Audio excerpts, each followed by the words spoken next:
Welcome to the थियो study hub. मेरा नाम है शिवानी असवाल। अब बात करने वाले हैं पार्ट 2 यूनिट 2 का। यूनिट 1 पूरी कवर हो चुकी है, लिंक डिस्क्रिप्शन में मिल जाएगा।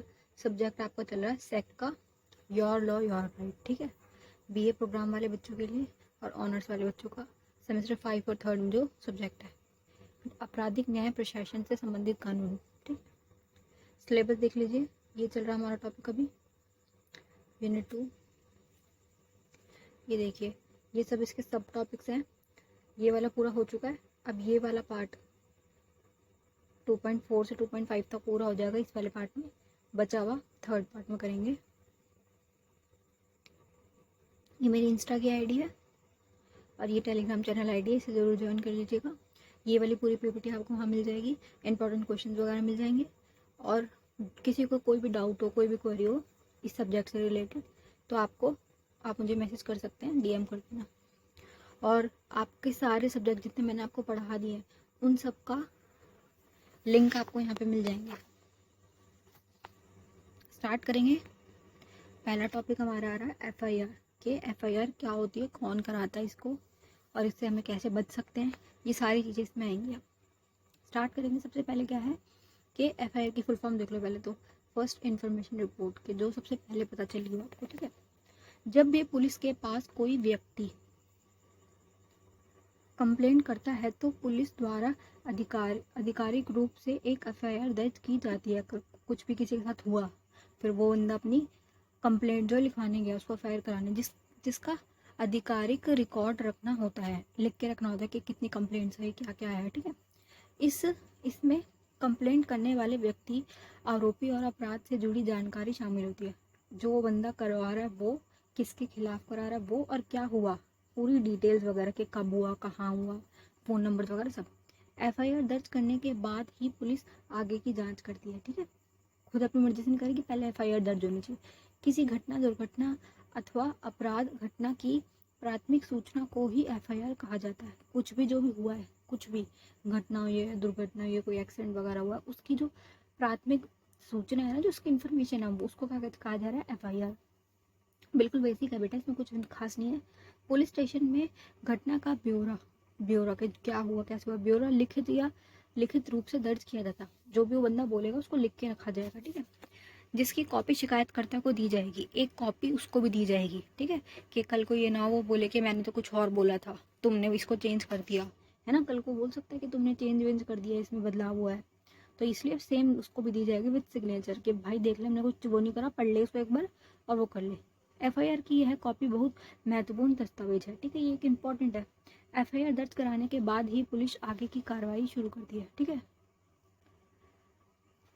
अब ये क्या, इसमें शिकायत, अब ये इसकी डिटेल्स बता रहा है कि अब एफआईआर तो समझ आ गया आपको कौन लिखवाता है और क्यों लिखवाता है। अब ये कि उसमें क्या क्या होना चाहिए, डिटेल्स। अब देखो इसमें बेटा क्वेश्चन आ सकता है कि एफआईआर क्या होती है, उसका प्रोसीजर क्या है, उसको कैसे लिखवाते हैं, वो सब बता रहे हैं। इसमें शिकायतकर्ता और आरोपी, ठीक है। यदि आरोपी ज्ञात हो, तुम्हें पता है कि आरोपी कौन है। कई बार ऐसा होता है तुमने कुछ देखा है गलत होते हुए और तुम उसे जानते नहीं हो, अरे कोई भाग गया, जैसे चेन स्नैचर, मान लो स्नैचर वगैरह होते हैं ना, फ़ोन छीन के भाग रहे हैं, चेन छीन के भाग रहे हो, तो तुम उसका चेहरा थोड़ी ना दिखेगा। लेकिन कभी कभी तो तुमने उस गाड़ी का नंबर देख लिया, तुम ऐसे है कि ऐसा दिखने वाला इंसान था, यहाँ हो सकता है तुम्हें शक है, तो तुम ये सारी बातें बता सकते हो उसको। पता और फ़ोन नंबर शामिल है, ठीक है, उससे रिलेटेड फ़ोन नंबर वगैरह, पता यानी एड्रेस। इसमें अपराध की तारीख, कब हुआ, समय, टाइम, स्थान भी शामिल है, ठीक है। टाइम, प्लेस, एरिया सब शामिल है इसमें। इसमें संज्ञा अपराध के कृत्य का विवरण शामिल होना चाहिए। अगर संज्ञा कोई गंभीर अपराध हो तो वो डिटेल में आपको बताना होगा, जिसमें उन परिस्थितियों का विवरण भी शामिल है जिसमें अपराध हुआ। जो भी हुआ, जो भी परिस्थिति, वो पूरा बताना पड़ेगा आपको, ठीक है। इसमें किसी तीसरे व्यक्ति की विवरण को भी शामिल किया जाना चाहिए जो अपराध के होने का गवाह हो। अब देखो, किसी ने, एक बंदे ने बोला, तो क्या पता उसकी पूरी बात सच ना हो या उसको पूरी बात ढंग से ना पता हो, तो ये कि कोई और भी हो जो गवाह दे सके, गवाह जरूरी है। इसमें उस परिस्थितियों के बारे में भी विस्तार और क्रमांक तरीके से बताया जाना चाहिए जिसमें अपराध हुआ है, कि कहाँ अपराध हुआ और क्या हुआ है, वो पूरा विस्तृत रूप से आपको इसमें बताना है। यदि हथियारों का इस्तेमाल किया गया है तो हथियार का विवरण, कि किस हथियार से हुआ है, लोहे वगैरह का हथियार है या पूरा वेपन है, उसके पास गन वगैरह, वो पूरा आपको बताना है उसमें कि कैसे क्या हुआ। और इस कारण यह आई चोटों में संबंधित विवरण भी शामिल है कि मतलब अगर तो उसने हथियार यूज़ किया, उसके पास वेपन था, तो तुम्हें कहाँ चोट लगी, वो सब भी बताना है। इसके अलावा ऐसा भी वितरण जो सूचना को पूर्ण और सक्षम होने के लिए महत्वपूर्ण है, जिसमें संज्ञेय अपराध कहा जाना चाहिए, स्पष्ट रूप से प्रदान किया जाना चाहिए। इसके अलावा ऐसे सभी वितरण सब कुछ आपको ऐसा बता रहा है जिससे तुम ये साबित कर सको कि अपराध जो है वो बड़ा गंभीर प्रकृति का अपराध है। ठीक है, बेसिकली आपको सब कुछ बताना है, डेट, टाइम, कब हुआ, कहाँ हुआ, कैसे देखा तुमने, ए टू जेड पूरी स्टोरी उनको समझानी है, बतानी है। ठीक है, अगर वेपन यूज है तो कौन सा वेपन था, तुम्हें कहाँ चोट है, ये पूरी बातें सब कुछ बतानी है उसमें। ठीक है, अब इसमें क्या है, एफआईआर कितने दिनों तक वैध है। अब ये कि तुम एफआईआर कब करवा सकते हो, ऐसा नहीं है कि मान लो 5 साल पहले अपराध हुआ था, अब तुम्हें याद है अरे यार 5 साल पहले तो वो अपराध हुआ था, तुम जाके पुलिस स्टेशन में एफआईआर करवा रहे हो, तुम्हें धक्के मार के निकालेंगे वहाँ से कि अब तुम्हें याद आ रहा है। इसकी भी टाइम पीरियड है कि कब तक तुम वो करवा सकते हो। भारतीय दंड प्रक्रिया संहिता के की धारा सीआरपीसी की बात करें मैं, ठीक है, इसको याद रखना। 468 में कुछ प्रावधान के अनुसार यदि अपराध केवल जुर्माना से संबंधित है तो 6 महीने के भीतर एफआईआर दर्ज करवा सकते हैं। अगर मान लो नॉर्मल अपराध है, कम लेवल वाला है कि तुम्हें सिर्फ जुर्माना भरना है, तो 6 महीने के भीतर तुम एफआईआर दर्ज करवा सकते हो। यदि किसी अपराध में 1 साल की सजा का कानून है तो फिर एफआईआर दर्ज कराने का समय 1 वर्ष तक है। ठीक है, अगर मान लो वो इतना बड़ा अपराध है कि तुम्हें 1 साल तक की सजा है, तो तुम्हारे पास टाइम है कि तुम 1 साल के अंदर अंदर उसको एफआईआर दर्ज करवाने आओ। ये नहीं कि तुम बहुत पुरानी चीज़ हुई हुई 2 साल पुरानी बात है, 3 साल पुरानी बात है, अब तुम आ रहे हो एफआईआर कराने, है ना, ऐसा नहीं है, टाइम पीरियड है। अब ये कि अब करेंगे कंप्लेंट। ठीक है बेटा, एफआईआर आपने सामने पढ़ लिया क्या होता है, अब के कंप्लेंट क्या है। ठीक है, इसका बेसिक पढ़ लो कि कंप्लेंट और एफआईआर में क्या फ़र्क है, ये भी आ सकता है। या तो ये पूछ लेंगे कि कंप्लेंट क्या है, या पूछ लेंगे या फिर एफआईआर क्या है, दो में से कोई एक चीज़ पूछेंगे, या फिर ये भी पूछ सकते हैं कि दोनों बताओ प्लस ये बताओ कि इनमें दोनों में डिफरेंस क्या है। तो इसको एक बार समझ लेंगे। अब देखो बेटा, एक बेसिक सा डिफरेंस समझ लो छोटे सा, कि कंप्लेंट जब नॉर्मल मामलों में लिखवाई जा रही है कि कुछ लड़ाई झगड़ा है, उसकी तुमने कंप्लेंट कर दी, तुमने कंप्लेंट की इस चीज़ की कि हमारे यहाँ पे भाई हम सोते हैं रात को 10 बजे, हमारा सोने का टाइम है, ये गाने चलाते हैं, डीजे बज रहा है, शादियाँ हो रही हैं, कोई बहुत तेज़ डीजे वगैरह कर रहा है, तो इस चीज़ की होती है कंप्लेंट वगैरह, है ना, कि तुमने किसी चीज़ की कंप्लेंट कर दी कि ये लोग ऐसे हल्ला मचा रहे हैं, हमें सोने नहीं दे रहे, इस तरीके की। और एफआईआर होती है संज्ञेय मामले में, कोई बहुत बड़ा टॉपिक है तो उसमें पूरी एफआईआर लिखी जाएगी। ठीक है, ये क्या छोटे मामलों में कंप्लेंट चलती है कि नॉर्मल तुम किसी चीज़ की कंप्लेंट कर रहे हो, शिकायत कर रहे हो, है ना, इसका क्या है शिकायत। अब ये कि शिकायत किसे कर सकते हो, तुम पुलिस को भी कर सकते हो, डीएम को भी कर सकते हो, लिखित और मौखिक रूप से दोनों कर सकते हो, चाहे संज्ञेय अपराध हो चाहे गैर संज्ञेय अपराध हो, आप कंप्लेंट किसी भी रूप में कर सकते हो। लेकिन क्या है, बेसिकली मेन जो एफआईआर है वो बड़ी चीज़ें हैं ना, जो बड़े अपराध है, गंभीर प्रवृत्ति वाले अपराध है, उनमें फटाफट एफआईआर लिखी जाती है और उसको वो रखा जाता है। बाकी छोटी मोटी कंप्लेंट अगर आ रही है तो उसको ऐसे मतलब जुर्माना वगैरह लगा के या बातचीत करवा के सुलझाया जा सकता है, कुछ उसमें बड़ी बात नहीं। कंप्लेंट नॉर्मल होती है, एफआईआर बड़ी चीज़ होती है कि तुम्हारे खिलाफ एक एफआईआर लिखी गई है। ठीक है, कंप्लेंट में होता है शिकायत कर दी किसी ने किसी की, छोटी मोटी बातों पे कि इन्होंने हमसे लड़ाई कर ली, या टक्कर मार दी गाड़ी से, रोड रेज में होता है ना, आपस में लग जाती है, तो इन बातों पे कितना बड़ा वो किया जाएगा इशू। तो इसमें बस ये जुर्माना भरना होता है कि तुमने इसको गाड़ी चलाते वक्त टक्कर मार दी, इनका नुकसान हुआ, जो भी जुर्माना है तुम इन्हें दे दो, इस तरीके से नॉर्मल चीज़ों पे। अब ये देख लो एक बार किस तरीके से आपको लिखना है। आपराधिक मामलों में कंप्लेंट वह है जो किसी नागरिक द्वारा पुलिस को की जाती है। इसके तहत अपराध के बारे में पुलिस को जानकारी दी जाती है। साथ ही कंप्लेंट के तरीका मौखिक लिखित हो सकता है, दोनों ही हो सकता है। आमतौर पर कंप्लेंट किसी भी पीड़ित, प्रत्याशी या फिर किसी तीसरे व्यक्ति द्वारा की जा सकती है। या तो खुद करे वो बंदा कि मेरे साथ कुछ गलत हुआ है, या उसको कोई प्रत्याशी कर दे, उसकी तरफ से कोई करे, या कोई तीसरा बंदा कोई भी कर सकता है, किसी ने देखा है, किसी पुलिस वाले ने देखा है कि भाई यहाँ पे तो गलत हुआ है, तो वो भी कर सकता है कंप्लेंट। नेक्स्ट देखेंगे कंप्लेंट और एफआईआर में मुख्य अंतर। आप देखो बेटा, कंफ्यूज मत हो ना, अगर बच्चों को कंफ्यूजिंग लग रहा है ना, उसके लिए कि बेसिक एक बार डिफरेंस देख लो तुम, क्या अंतर है। कंप्लेंट किसी भी व्यक्ति, प्रत्याशी या फिर तीसरे व्यक्ति द्वारा की जा सकती है, जबकि एफआईआर कंप्लेंट के आधार पर दर्ज होती है। एफआईआर किस आधार पर होती है, कंप्लेंट के आधार पे। देखो बेटा क्या कह रहा है ये कि कंप्लेंट तो सारी आती है, उस कंप्लेंट के बाद एक एफआईआर लिखी जाती है, कंप्लेंट के आधार पर एफआईआर लिखी जाती है। यह ही वजह है कि जब तक पुलिस एफआईआर दर्ज नहीं करती, जब तक पुलिस एफआईआर दर्ज नहीं करती, तब तक वह आधिकारिक रूप से जांच शुरू नहीं करती। ठीक है, जांच कब होगी? कोई बड़ा मामला हो, नॉर्मल केस में समझौता हो जाएगा, लेकिन मान लो बड़ी बात है तो उस कंप्लेंट को एफआईआर बना दिया जाएगा। ठीक है, एफआईआर दर्ज कर ली जाएगी, उसके बाद जांच पड़ताल शुरू होगी। तो ये मान लो पहला स्टेप क्या है? कंप्लेंट। दूसरा स्टेप है फिर एफआईआर वाला, कि भाई बड़ा टॉपिक है तो फिर एफआईआर लिख दी जाएगी। कंप्लेंट मौखिक या लिखित रूप से हो सकती है, जबकि एफआईआर लिखित रूप से होती है। अब देखो, कंप्लेंट क्या, तुम अपने मुंह से बता दिया, भाई हम हमारी लड़ाई हुई है, इन्होंने हमको मारा है, तुम्हारे ये बोलने में तुमने बता दिया, वो भी उसने भी अपने मुंह से बता दिया कि भाई हमारी गलती नहीं, इन्होंने प्रवोक करा था, इन्होंने हमारे घर के आगे ऐसे से लड़ाई झगड़ा किया, हमने इनको मारा। ऐसे नॉर्मल बोलने वाली बात है, इसमें कुछ ऐसा तो नहीं है ना कि तुम्हें पक्का सबूत चाहिए, तुम्हें क्या करेगी पुलिस वाले, इसमें क्या करेंगे लड़ाई वाले केस में? समझौता करवा देंगे, उन्हें भेज देंगे, खत्म बात। इसमें कुछ बड़ी बात तो है नहीं कि वो दोबारा आएंगे, एक बार समझौता करा दी गए वो। लेकिन एफआईआर जो है ना वो लिखित ही रूप में रखी जाएगी, क्योंकि एफआईआर बोली हुई बात तो देखो चेंज हो जाती है। तुमने आज कुछ बोला, कल तुम कुछ और बोल दोगे, है ना? बोली हुई बात की कोई वैल्यू है ही नहीं, जबान की कहाँ वैल्यू है, लोग बोल के मुकर जाते हैं। तो ये जो एफआईआर है ना वो बेसिकली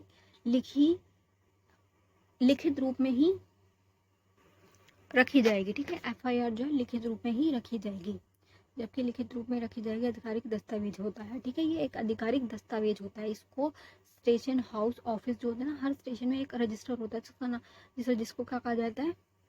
स्टेशन हाउस रजिस्टर। उसमें ये लिखित रूप से पूरा रिकॉर्ड दर्ज होगा कि कब कौन सी एफआईआर आई है। कंप्लेंट जो अगर मौखिक रूप से किसी की आई है, कोई लड़ रहा है झगड़ रहा है, तो उसका थोड़ी ना कोई तुम वो ब्यौरा रखोगे पूरा। इसको कंप्लेंट जो ये एफआईआर है इसको पूरा अच्छे से रखा जाएगा, जिसका रिकॉर्ड पुलिस द्वारा रखा जाता है, इसका पूरा रिकॉर्ड रखा जाता है। ठीक है, कंप्लेंट का कोई खास रिकॉर्ड रखने वाली बात नहीं, नॉर्मल बातों पे होती है। एफआईआर का पूरा रिकॉर्ड रखा जाएगा क्योंकि वो गंभीर मामलों में आती है। कंप्लेंट के लिए किसी फॉर्मेट की ज़रूरत नहीं है। अब कंप्लेंट के लिए कोई फॉर्मेट नहीं है। कंप्लेंट तुम कर रहे हो, तुम अपनी बात बता रहे हो, थोड़ा गुस्से में हो, जो भी तुम्हारा टॉपिक चल रहा हो वो तुम मुँह से बता दो और बात तुम्हारी सुलझवा के तुम्हें भेज दिया जाएगा थाने से। कुछ उस पर आगे कार्रवाई नहीं होगी, नॉर्मल जुर्माना वगैरह होगा, माफ़ी मंगवा देंगे, बस ऐसे।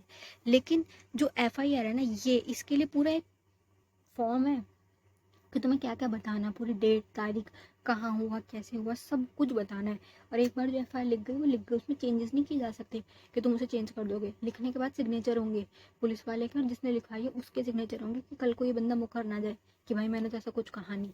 तो इसलिए सिग्नेचर होंगे, उसकी फ़ोटो कॉपी होगी और एक फ़ोटो कॉपी की स्लिप उसको दी जाएगी, जो बंदा आया है लिखवाने एफआईआर, उसको एक स्लिप दी जाएगी कि देख लो कुछ हमने इसमें चेंजेस नहीं किए, कल को मुकरना नहीं। ठीक है, जबकि एफआईआर के लिए क्रमिक प्रोसीजर कोड की जरूरत होती है। ठीक है, क्रिमिनल कोड वाला आपको पता है ना, अभी पिछले वाले में जो हमने पढ़ा है, आईपीसी की धारा है, सीआरपीसी की धारा है, वो सारा जो प्रोसीजर है ना उसमें लिखा हुआ है कि कैसे होगी एफआईआर, पूरा एक रूल, उसके आधार पे एफआईआर लिखी जाएगी। ठीक है, और कंप्लेंट क्या कैसे भी लिख सकते हो, तुम्हारी जो भी बात है तुम नॉर्मल लिख के बता दो, उसमें कोई प्रोसीजर की जरूरत नहीं है। कंप्लेंट के आधार पर जांच शुरू नहीं होती। अब देखो कोई कंप्लेंट करने आ रहा है नॉर्मल सी लड़ाई झगड़े की, या फिर डीजे बज रहा है तेज, वो सो नहीं पा रहे, ऐसी नॉर्मल बातों पे जांच क्या शुरू होगी? इसके आधार पर जांच नहीं होती, जबकि एफआईआर के आधार पर पुलिस अपनी जांच शुरू कर देती है। ठीक है, डायरेक्ट जांच शुरू वो कर सकते हैं, एफआईआर लिखी गई है तो। कंप्लेंट दर्ज कराने के लिए कोई समय सीमा नहीं है। कंप्लेंट तुम जब मर्जी करा सकते हो, है ना? अभी हमने पीछे पढ़ा है ना कि एफआईआर के लिए टाइम है। अगर मान लो 6 महीने तक का ऑफेंस है कोई, कुछ किसी ने 6 महीने तक की उसकी जुर्माना या सजा है, तो तुम्हारे लिए टाइम भी फिर 6 महीने का ही है। अगर किसी की सजा का उसने कुछ ऐसा किया है कि उसकी 1 साल की सजा है, तो उसका एफआईआर लिखवाने का समय भी 1 साल का ही है। तुम 1 साल बाद आके नहीं कह सकते कि भाई इतने साल पहले मेरे साथ कुछ गलत हुआ था, अब मेरे लिए उसकी एफआईआर लिखो। टाइम बीत चुका है, बहुत टाइम हो गया, अब तुम नहीं लिखवा सकते। लेकिन क्या, एफआईआर दर्ज करवाने के बाद एक समय सीमा होती है। ठीक है, उसके लिए टाइम पीरियड जो हमने पीछे पढ़ा है, जिसके बाद कोर्ट में केस पेश करने के साथ केस पर काम करना होता है। ठीक है, इसके लिए एक समय सीमा होती है कि एक तो पहले तुम टाइम पीरियड के अंदर अंदर एफआईआर लिखवाओ, उसके बाद उसको कितने समय तक सॉल्व करना उसके लिए फिक्स टाइम है। कंप्लेंट के लिए कोई वो नहीं, तुम जब मर्जी अपनी कंप्लेंट कर सकते हो, नॉर्मल बात है वो। अब पढ़ेंगे जीरो एफआईआर। अब इसमें क्या है, ये नई चीज़ है, ये बच्चों को नहीं पता, इसको ध्यान से पढ़ना। जीरो एफआईआर, एफआईआर सबको पता है, अब हम कर चुके हैं कि बड़े संज्ञेय मामलों में, गंभीर प्रवृत्ति वालों में लिखा जाता है, पुलिस इसमें फटाफट जांच करती है, इसकी फोटोकॉपी एक उसको देती है। ठीक है, इसके आधार पर जांच शुरू कर देती है पुलिस। अब ये कि जीरो एफआईआर क्या है, नया टॉपिक है, इसमें क्या है बेटा, जीरो एफआईआर क्या है? देखो, हर एरिया में एक पुलिस स्टेशन होता है, सभी को पता है, सबके अलग अलग एरिया बटे में उस एरिया का एक पुलिस स्टेशन होता है। तो मान लो जो हमारा एरिया है, मान लो ये इस एरिया का नाम है टैंक रोड मार्केट, तो यहाँ का जो थाना है ना, करोल बाग ले लो, करोल बाग वाला जो एरिया है, इसका थाना जो है ना, इस वाले एरिया के सारे केस वहीं जाएंगे। ये नहीं कि तुम पटेल नगर जाके अपनी शिकायत लिखवा रहे हो, वहाँ तुम नहीं जा सकते, क्योंकि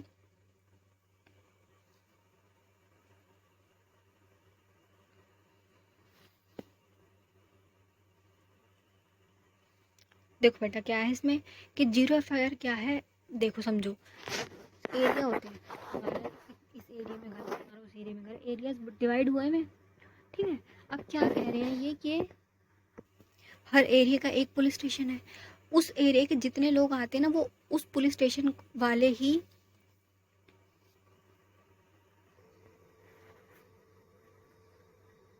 देखो बेटा इसमें क्या है, जीरो एफआईआर में एरियाज डिवाइड है, सबको पता है, सबके अलग अलग एरिया हैं, जैसे पटेल नगर हो गया, राजेंद्र नगर हो गया, करोल बाग हो गया, हर एरिया में एक एक पुलिस स्टेशन बना हुआ है। अब क्या है, जो इस एरिया में सारे लोग आ रहे हैं ना, वो इस पुलिस स्टेशन के अंडर आएंगे। जैसे करोल बाग थाना है, सारे करोल बाग का जितने भी केस वगैरह होंगे ना, करोल बाग थाने के अंदर आएंगे, यही वाले पुलिस वाले यहाँ की प्रॉब्लम सॉल्व करेंगे, ठीक है, दूसरे नहीं करेंगे।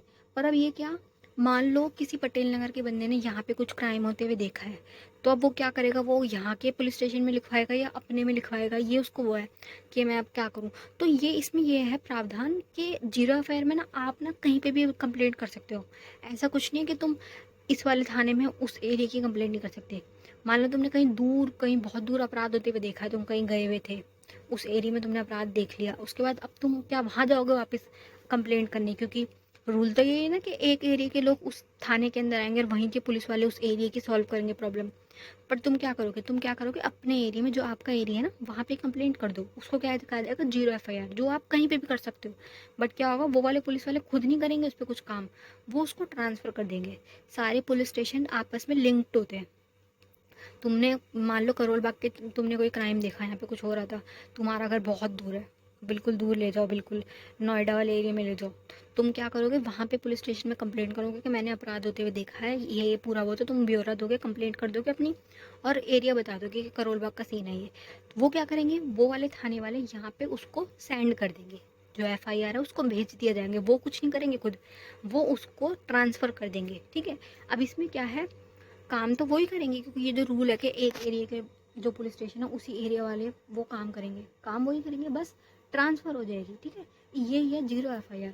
और इसमें कौन करा सकता है, कोई भी व्यक्ति हो, कोई भी पुलिस वाला हो, चाहे डीएम खुद हो, है ना, मजिस्ट्रेट वगैरह हो, कोई भी जो भी देखने वाला वो। चलिए बेटा इसको देखेंगे स्लाइड को। जीरो एफआईआर जिसे किसी भी पुलिस स्टेशन द्वारा क्षेत्राधिकार की बिना परवाह किए तब दर्ज कराया जाता है जब उसे किसी संज्ञेय अपराध के संबंधित में शिकायत मिलती है। कोई बड़ा अपराध हुआ तुमने देखा है, ठीक है, इस स्तर पर कोई नियमित एफआईआर नंबर निर्देशन नहीं किया जाता। जीरो एफआईआर दर्ज होने के बाद रेवेन्यू पुलिस स्टेशन में एफआईआर दर्ज करवाता है और आगे की जांच शुरू होती है। क्या करना है बेटा, किसी भी अपराध को तुमने देखा, संज्ञेय अपराध है, गंभीर अपराध है, कहीं पे भी तो कंप्लेंट करवा दो, उसके बाद वो कंप्लेंट ट्रांसफ़र हो जाएगी, जिस एरिया का वो केस होगा वहाँ चली जाएगी। तुम्हें बस कंप्लेंट करवा रही है, अपने वाले एरिया में जाकर तुम कंप्लेंट करवा दो, ठीक है।